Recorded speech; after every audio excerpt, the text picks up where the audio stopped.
ও মাই god, KKR history কি create করবে?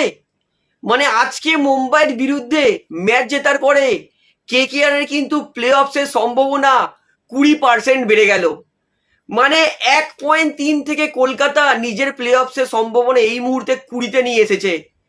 মানে প্রথম 5টা ম্যাচ কেকেআর জিততে পারিনি, মানে মানুষ আশা ছেড়ে দিয়েছিল, কিন্তু কেকেআর ফ্যান্স বুকের ভিতর তাও একটু আশা দিকে জাগিয়ে রেখেছিল যে না, আমরা প্লে অফসে পৌঁছাতে পারবো। আর তারপরে শেষ 7টা ম্যাচে কেকেআর জিতেছে 6টা। অবিশ্বাস্যকর কামব্যাক। আইপিএল এর ইতিহাসে বারংবার কেকেআর কিন্তু কামব্যাক করে প্লে অফসে পৌঁছে কিন্তু দেখিয়েছে। আর আরো একটা ইতিহাস কেকেআর এর সঙ্গে যাচ্ছে। মুম্বাই ইন্ডিয়ান্সকে যেই সিজনে কেকেআর হারিয়েছে, সেই সিজনে কেকেআর নয় চ্যাম্পিয়ন গেছে, নয় প্লে অফস গেছে।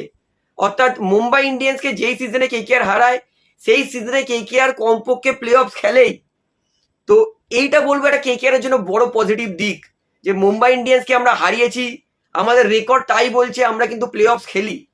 মানছি এখনো প্লে অফস নিজের হাতে নেই, এখনো আমাদের রাজস্থান রয়্যালসের ম্যাচের উপর ভরসা করতে হবে। তবে আজকে কেকেআর, আমি তো বলবো আশা করেছিলাম যে কেকেআর এই ম্যাচটা যদি কেকেআর 16 ওভারে জিততো, মানে লাস্ট 4 ওভার বাকি থাকতে, তাহলে কেকেআর নেট রান রেটে আজকের পাঞ্জাবকে বিট করে দিয়ে 5 নম্বরে চলে যেত। কিন্তু ওই আজাঙ্কিয়া রাহানে এত ব্যাট খাউকা ক্যাপ্টেন, আজকে রান কম, আজকে তো সুনীল নারিনকে নামা, যদি পাওয়ার প্লেতে বাই চান্স কেকেআর 70 রান করে দিত, তারপর তো ইজিলি ম্যাচ জিতে যেত। না, আমি ব্যাট খাউকা, আমার লজ্জা নেই, আমি ওপেনিং করব। Finn Allen out, Cameron Green bad luck, ভালো শট খেলে আউট হয়ে গেল। কেকেআর 148 করতে গিয়ে প্রায় প্যান্ট ভিজিয়ে দিয়েছিল। 7 বল আগে থাকতে কেকেআর ম্যাচ জিতেছে। আজকের কেকেআর উচিত ছিল মিনিমাম 4 ওভার আগে ম্যাচটা জিতে পয়েন্টস টেবিলে নিজের নেট রান রেট ভালো করার। কারণ এখনো কেকেআর অবশ্যই যেতে পারে, কারণ যেখান থেকে আমরা কামব্যাক করেছি সেখান থেকে আমরা এখনো আশা আছে যে আমরা প্লে অফ খেলবো, যদি লাস্ট ম্যাচটা আমরা ভালোভাবে জিততে পারি। তো আমি বলবো এটা আমার মানে অবিশ্বাস্যকর লাগছে যে কেকেআর প্রথম 6টা ম্যাচে একটাও জিততে পারিনি।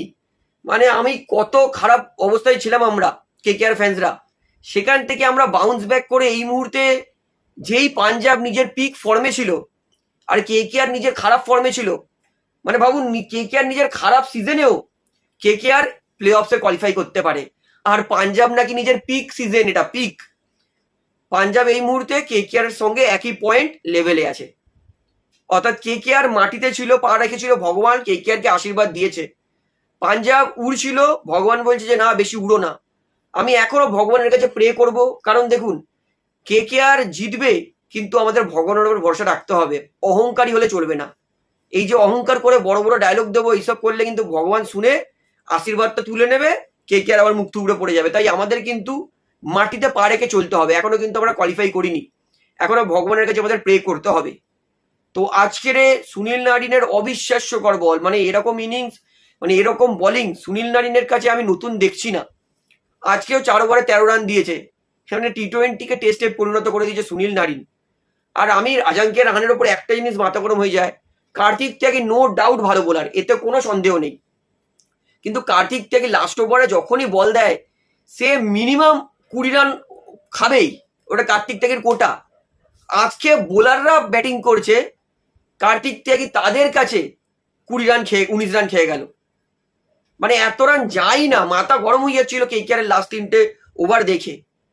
তো যাই হোক, 147 মুম্বাই করেছে, ফিনালেন আউট হয়ে গেছে, ঠিক আছে।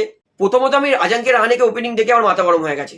কম রান তো কি হয়েছে ভাই, নারিনকে নামাক না, ঠিক আছে। ফিনালেন আউট হয়ে গেল, কিন্তু রঘুবংশী আজকে ব্যাটিং করতেই নামলো না। অন্য অন্য প্লেয়াররা হাত কাটা, বিরাট কোহলি হাতে 6টা সেলাই নিয়ে সেঞ্চুরি করেছিল, আর রঘুবংশী আজকে নামলো না। তো আমি বলবো যে কেকেআর কিন্তু উচিত ছিল, জিতেছে খুশি, এটা আমি একবারও অস্বীকার করছি না যে জিতেছে আমি খুশি নই, কিন্তু আমি চেয়েছিলাম কেকেআর এই ম্যাচটা মিনিমাম 16 রানে জিতুক। আর ক্ল্যাপ দেবো মানিশ পান্ডের জন্য, কারণ এই মুম্বাই ইন্ডিয়ান্সের বোলিং অবিশ্বাস্যকর।